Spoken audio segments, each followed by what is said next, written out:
Bonjour à tous. Est-ce que ça vous arrive à vous aussi d'avoir cette impression un petit peu étrange d'être un peu comme en décalage avec le reste du monde, un peu comme si les gens avaient une manière de fonctionner et vous vous dites mais je fonctionne pas de la même manière et je comprends pas en fait. Vous avez peut-être un peu l'impression parfois d'être comme un extraterrestre. Vous avez dû faire un effort pour ressembler aux autres, pour fonctionner comme les autres, peut-être pour avoir l'air normal. Vous avez peut-être l'impression d'être en décalage, de ne pas être à votre place. Peut-être que ce sont les gens qui vous l'ont dit. T'es trop excessif, t'es trop émotive. Oh là là, tu en fais trop. Ça va, c'est pas grave, calme-toi. Un petit peu comme si vous aviez une perception exacerbée de tout ce qui se passe autour de vous. Vous avez des colères très fortes, vous avez des tristesses très profondes.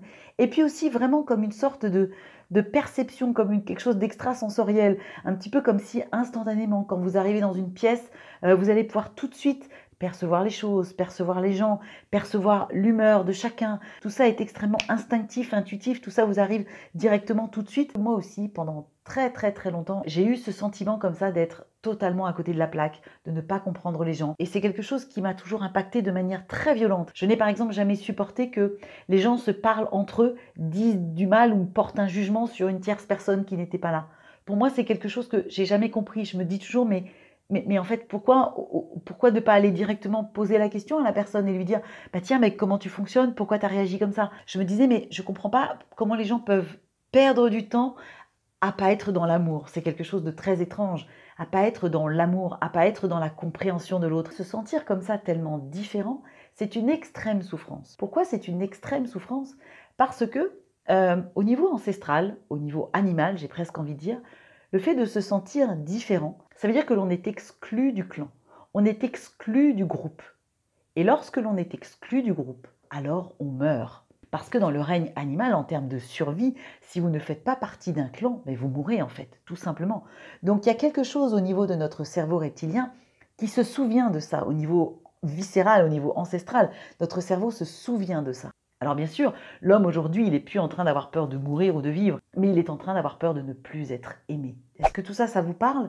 Ou peut-être est-ce que ça vous rappelle des personnes de votre entourage? Un frère, une sœur, un conjoint, un enfant que vous avez parfois l'impression de ne pas comprendre, qui dit des choses où vous vous demandez de quelle planète il arrive, vous ne comprenez pas pourquoi il réagit comme ça, vous vous dites oh là là, il surréagit, il prend tout de travers, il est très susceptible, des choses comme ça. Alors c'est pour vous que j'ai eu envie de faire cette vidéo. Ok, alors ce fonctionnement-là, cette différence-là, de quoi est-ce que l'on parle? On parle d'hypersensibilité.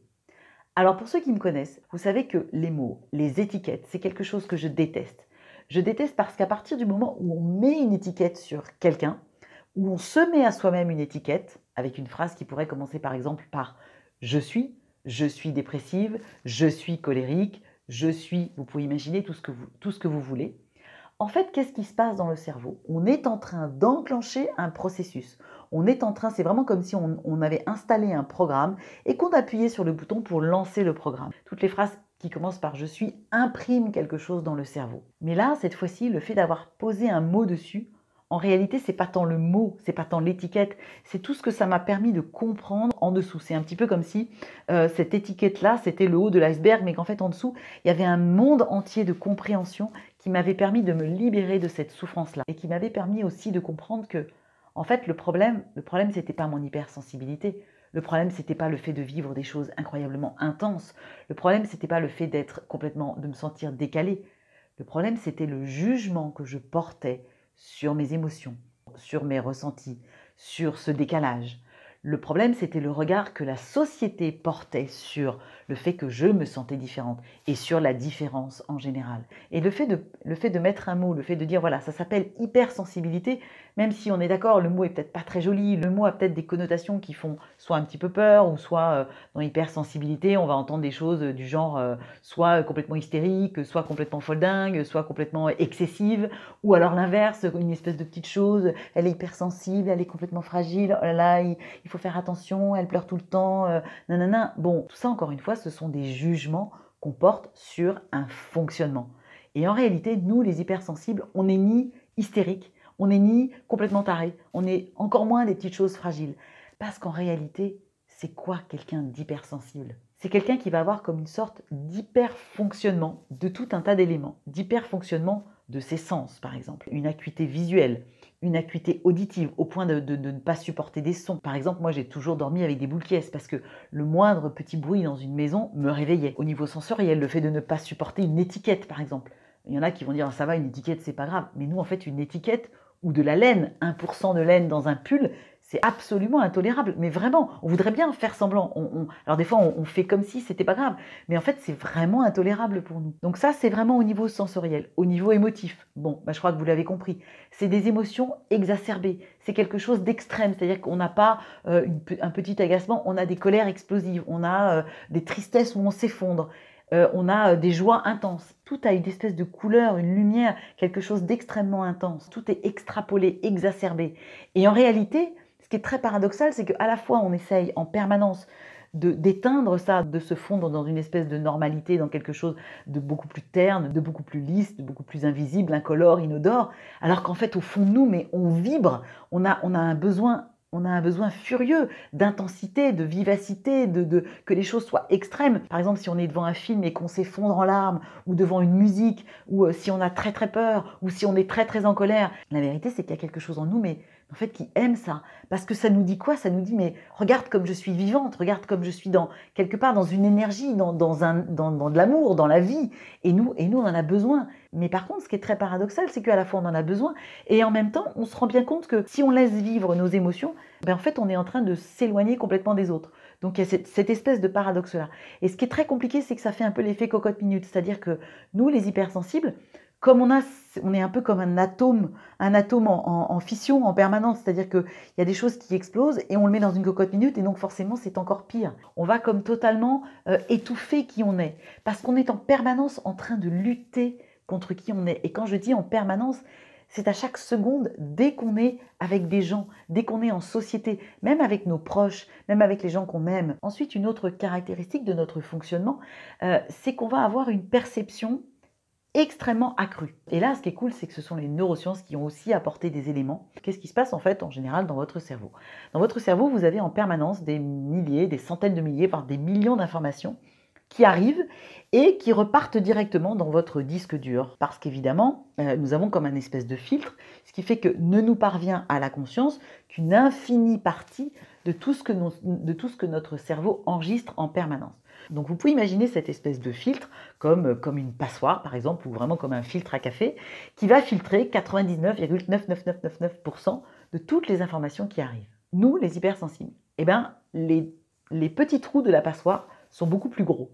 C'est-à-dire qu'en permanence, nous allons avoir des informations qui nous parviennent, qui sont beaucoup plus importantes, qui sont aussi totalement imperceptibles et invisibles aux yeux des autres, mais que nous percevons, que notre cerveau va donc traiter. C'est-à-dire qu'on est en permanence dans un espèce de bouillonnement d'informations, d'analyses. On est tout le temps, on a vraiment comme un espèce de radar. C'est-à-dire qu'on est en permanence, on sait en permanence ce qui se passe, ce que ressent l'un, ce que ressent l'autre, ce qui se passe là. Il va y avoir un demi-silence dans une phrase à l'autre bout de la pièce. Paf, on sait exactement pourquoi il est là, ce que veut dire un mot. Les mots, pour nous, sont extrêmement importants. Le poids des mots, pour nous, c'est quelque chose d'absolument phénoménal. Souvent, on va réagir sur un mot, surréagir. Les gens vont nous dire, ça va, c'est juste un mot, c'est pas grave. On en revient à cette histoire d'iceberg, les gens vont voir un mot, mais nous, en fait, on va pas voir le mot, on va voir la somme d'informations qu'il y a derrière. On va voir l'intention qu'il y avait derrière ce mot. On va voir les peurs qu'il y avait derrière ce mot. On va voir tout ce qui fait que ce mot est apparu à ce moment-là. Et c'est juste énorme pour nous. On essaye de faire semblant, de dire bon, ok, c'est pas grave, mais à chaque fois qu'on fait semblant, on est en train de s'éteindre nous-mêmes. On est en train de mettre une fois de plus, de donner un coup de plus à la cocotte minute. Et c'est très compliqué pour nous. Alors, autre élément qui est fondamental pour nous, c'est la notion, j'en ai parlé tout à l'heure, c'est la notion d'intensité. On a un besoin d'intensité, on a un besoin d'urgence, et on ne comprend pas. On ne comprend pas comment les gens peuvent perdre du temps à faire autre chose que d'être dans la compréhension de l'autre, que d'être dans l'amour de l'autre. Au lieu d'être là à s'engueuler, à dire des saloperies les uns sur les autres, à être agressif, à avoir des réactions, à fuir, à ne pas aller au cœur de « tiens, il y a un truc qui déconne, mais j'ai besoin de comprendre, j'ai besoin de savoir ».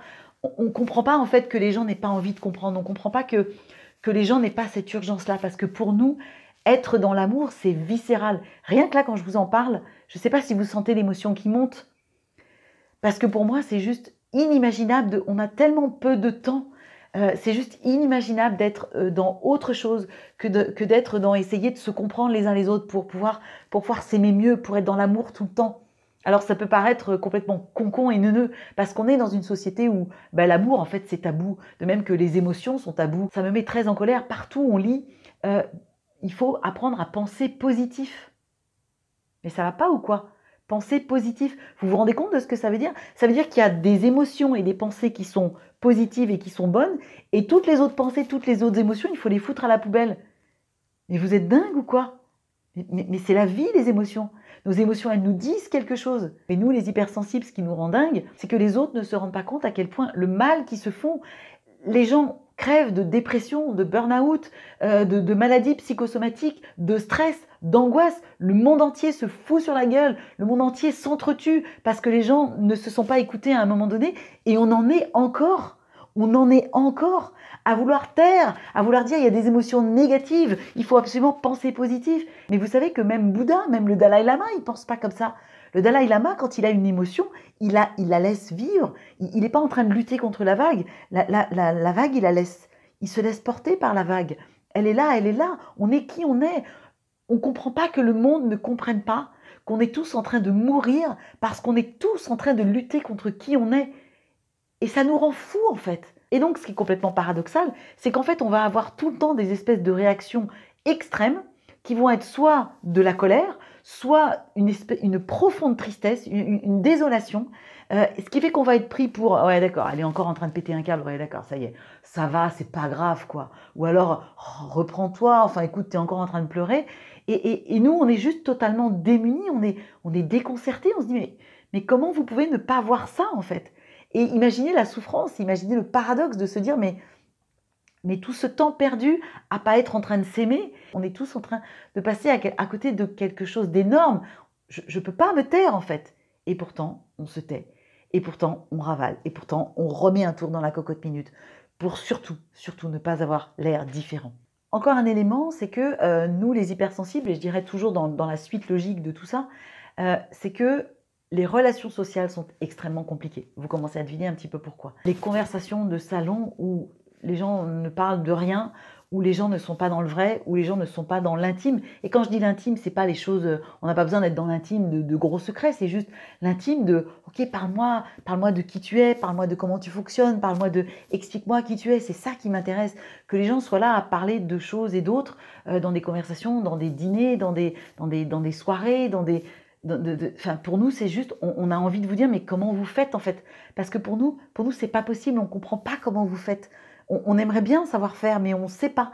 Parce que pour nous, on aime les relations en one-to-one, on aime se parler vrai. Se parler vrai, ça ne veut pas dire avoir des conversations hyper profondes tout le temps, mais ça veut dire que on n'est pas en train de parler de choses qui sont totalement, que nous, on qualifie de neutres, tiède, inintéressante. On est en train de parler de machin, de machine, de la vie de cette personne, de machin qui a fait ci.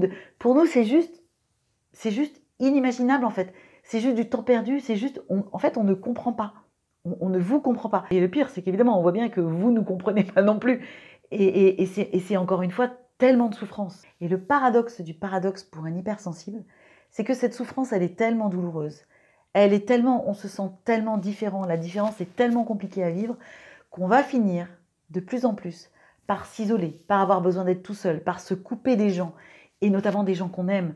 Parce qu'en fait, ce que l'on ressent, ce que l'on est obligé d'éteindre en nous, c'est tellement douloureux qu'on va préférer se retrouver tout seul. Parce qu'au moins, quand on est tout seul, on n'a plus besoin de faire semblant. On peut vivre les choses comme on a envie de les vivre. On peut ressentir les choses comme on a envie de les ressentir. Et c'est vraiment le comble du paradoxe, c'est qu'on a un tel besoin d'être dans l'amour, dans le vrai, avec les gens qu'on aime, et même avec les gens qu'on aime moins. C'est ça le paradoxe. C'est même avec les gens dans la rue, avec les gens, avec la boulangère, avec le garagiste, on a envie de quelque chose. Alors bien sûr, on ne peut pas être intime avec tout le monde, mais on a envie de quelque chose de vrai. Et en fait, c'est tellement pas possible, on se sent tellement exclu, on sent qu'on est regardé, alors au mieux avec bienveillance et un peu de pitié, au pire avec genre c'est bon, allez, merci, au revoir, ou complètement de travers, comme si on était complètement débile, ce qui fait qu'on n'arrive même plus à être naturel. C'est compliqué pour nous d'être naturel, parce que si on est naturel, on est nous-mêmes. Si on est nous-mêmes, on se sent différent, on nous regarde bizarrement et on se sent encore plus exclu. Et pour finir, en fait, juste sur cette explication un petit peu de ce que c'est que l'hypersensibilité, de comment ça fonctionne, il y a un élément que nous a apporté rapporté donc les scientifiques, les neuroscientifiques et aussi les biologistes, c'est que dans la société, il faut savoir qu'il y a environ 20% des personnes qui ont ce fonctionnement-là. Et mieux que ça, chez les animaux, il y a également 20% des animaux dans chaque espèce animale qui fonctionnent comme ça. S'il y a 20% de la population des êtres vivants qui fonctionnent comme ça, bah c'est que peut-être on a une utilité. Si on est là, si on est comme on est avec ce fonctionnement naturel dans notre cerveau, c'est qu'en fait on a une utilité pour le groupe. Du coup, c'est en train de retourner complètement cette impression d'avoir cette peur, panique, de se dire si je suis différente, je vais être exclue du groupe. Sauf que si du coup je suis un élément qui participe à l'évolution du groupe, bah vous voyez bien que ça change tout. Parce que je ne suis plus un élément extérieur, je ne risque plus de mourir, mais au contraire, je contribue à l'évolution du groupe, à l'évolution de mon espèce. Vous êtes là parce que ben, vous voyez peut-être les choses, vous voyez les choses avant les autres. Vous êtes vigilante, vous avez une espèce d'hyper-vigilance.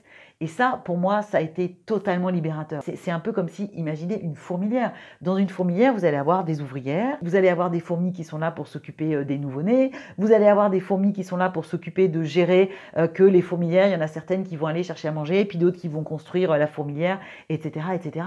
Et en fait, chacune a son rôle. Et tout d'un coup, de me rendre compte que qui j'étais, en fait, ça avait un rôle dans la société, mais moi, ça m'a totalement libérée. Parce que, comme je vous disais tout à l'heure, ce besoin énorme qu'on a que les gens aillent bien, que les gens soient dans l'amour, que les gens soient heureux, ben, tout d'un coup, on s'aperçoit que finalement, notre propre fonctionnement, il est totalement adapté à cette, je dirais, à cette mission-là. On a tous une mission, chacun va avoir un rôle et on voit bien que si dans une fourmilière, à un moment donné, il n'y a plus la petite manageuse qui va driver ses équipes, en fait, la fourmilière, elle se casse la figure. S'il n'y a plus les ouvrières, il n'y a plus de fourmilière. S'il n'y a plus les petites nurses qui s'occupent de la pouponnerie, ben, il n'y a plus il y a plus de fourmilière. Et moi, cette donnée-là a été totalement libératrice.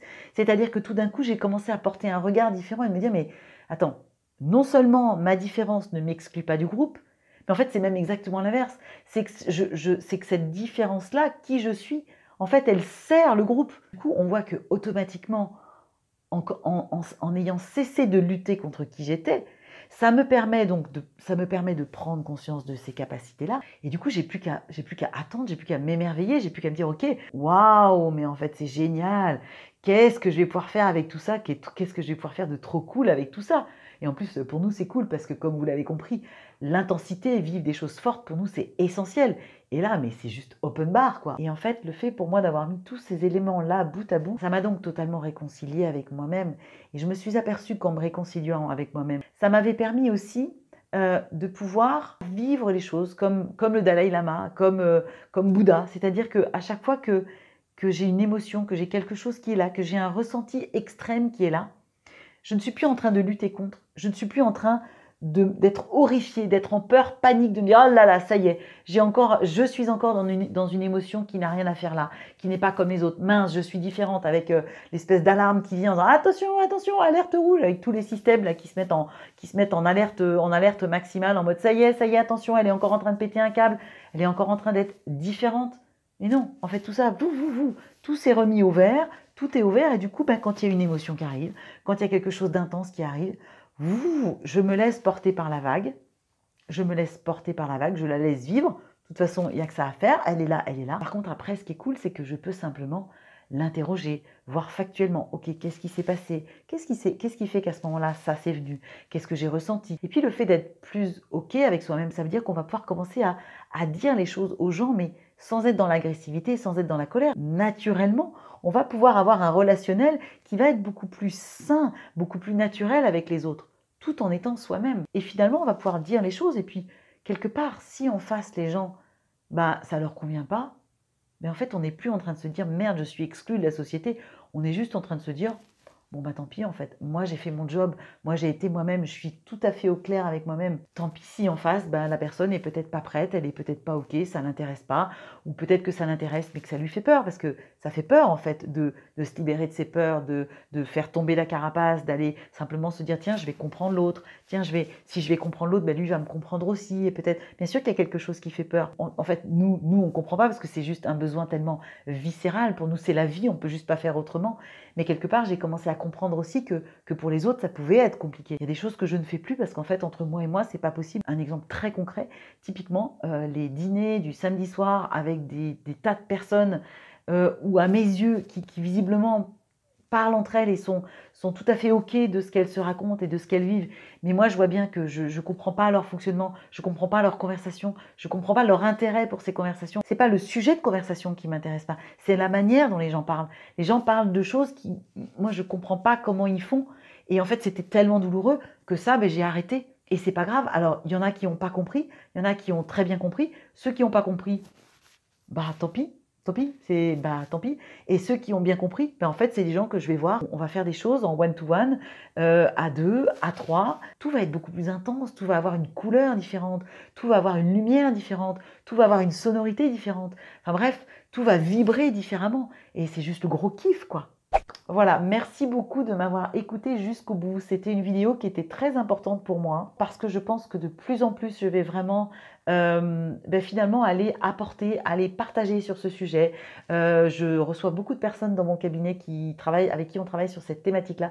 Et c'est quelque chose qui me tient tellement à cœur. J'ai l'impression qu'on est presque au cœur de la machine, on est au cœur de la vie, on est au cœur de tout ce qui se passe. Si ça vous intéresse, il n'est pas improbable que je fasse peut-être des sortes de petites conférences ou des mini-séminaires ou des masterclass. Je ne sais pas encore, il faut que ça prenne forme, mais je pense que j'ai envie de vous dire, hyper sensible, hyper fonctionnant de la Terre, unissons-nous, parce que en fait, ce qu'on propose, c'est joli, même si on n'est pas compris, même si on se sent un peu différent. En fait, cette différence-là, c'est une force, c'est un truc de malade. Et puis, c'est peut-être comme ça que, je sais pas, moi, on va peut-être sauver le monde. Et comme toujours, si cette vidéo vous a plu, n'hésitez pas à la commenter, à la liker, à la partager, à vous abonner à ma petite chaîne YouTube. N'oubliez pas de cliquer sur la petite cloche pour être informé des nouvelles vidéos. Et d'ici là, je vous dis à très bientôt pour de nouvelles aventures.